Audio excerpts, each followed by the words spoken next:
industria de los videojuegos se ha convertido en el medio de entretenimiento más importante y lucrativo del mundo.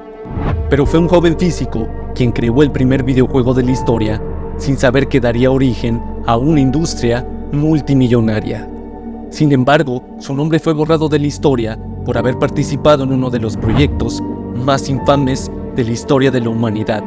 Esta es la vida de William Higginbotham, el padre de los videojuegos.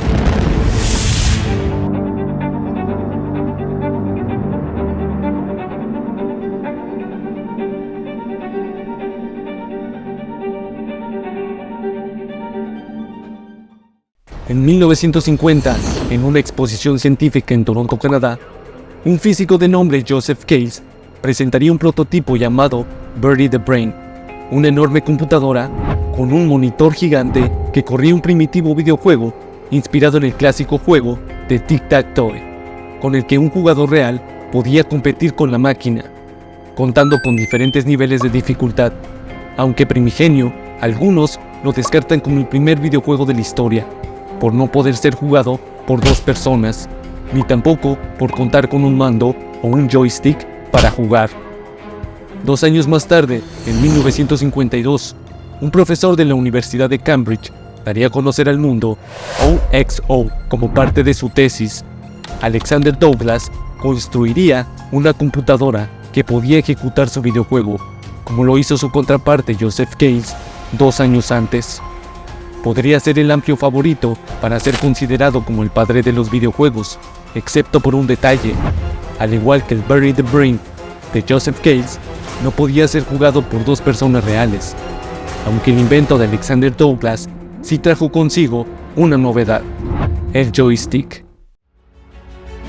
Aunque estas dos grandes mentes fueron pioneras de los videojuegos, un físico estaba por cambiar el panorama del entretenimiento para siempre.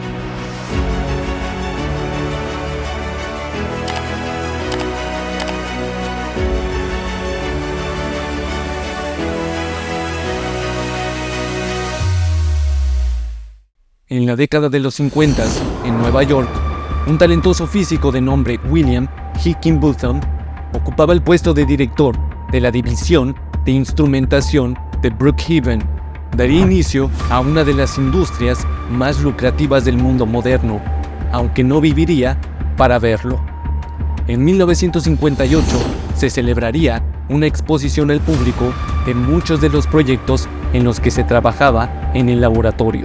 William consideró que sería buena idea crear algo revolucionario, pero a su vez entretenido, que amenizara la exposición durante los días en los que el laboratorio abría sus puertas.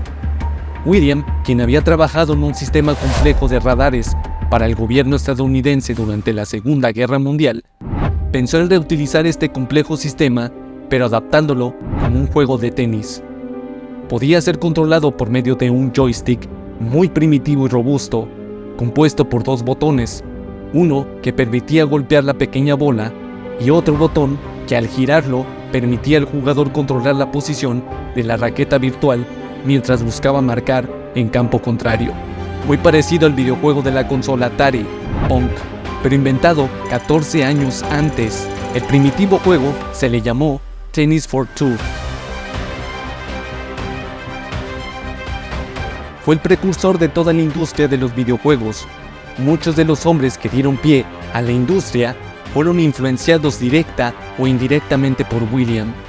Todos los videojuegos y consolas modernas tienen como origen el invento de William, el cual jamás fue patentado por su creador. Su prototipo fue desmantelado 2 años después de haber sido expuesto al público, utilizando las piezas del mismo para proyectos más importantes y menos costosos de la universidad.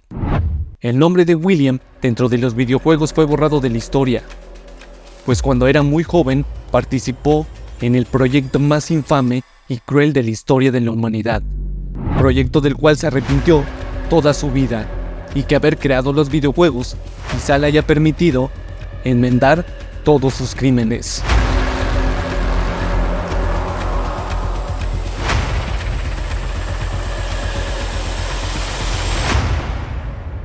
William Higginbotham nació el 25 de octubre de 1910 en Connecticut, Estados Unidos.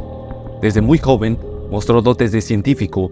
Él tenía claro que su destino estaba ligado a la ciencia, en especial a la electrónica, pues demostraba gran habilidad en cálculos complejos y comprensión innata de complicados teoremas físicos. Su interés por la física lo llevaría a estudiar en la Williams College, una prestigiosa universidad de Massachusetts, para después continuar sus estudios en la Universidad de Cornell. Fue durante su estancia en esta universidad donde comenzó a mostrar interés en la electrónica. Con 30 años, William comenzaría a gestar uno de los errores de los que se arrepentiría toda su vida. Es entonces cuando comienza la Segunda Guerra Mundial. William sería reclutado para formar parte del MiG, que tenía como propósito trabajar en un sistema complejo de radares que serían utilizados por el ejército estadounidense para obtener ventaja frente a las fuerzas europeas en el campo de batalla. Su increíble habilidad para la electrónica y su innata capacidad como físico lo llevarían a ser reclutado por el ejército de Estados Unidos para colaborar en un ambicioso proyecto que tenía como intención acabar con la Segunda Guerra Mundial. Dicho proyecto llevaba como nombre el Proyecto Manhattan. William no lo sabía, pero formaría parte de un proyecto que sería recordado como uno de los capítulos más oscuros de la humanidad.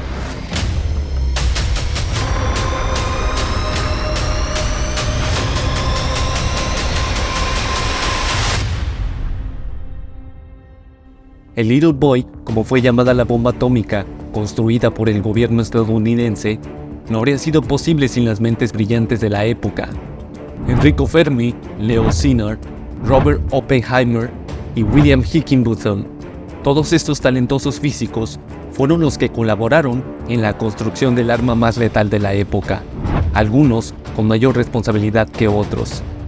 El proyecto Manhattan costaría cerca de $2.000 millones, que serían aproximadamente $20.000 millones actuales.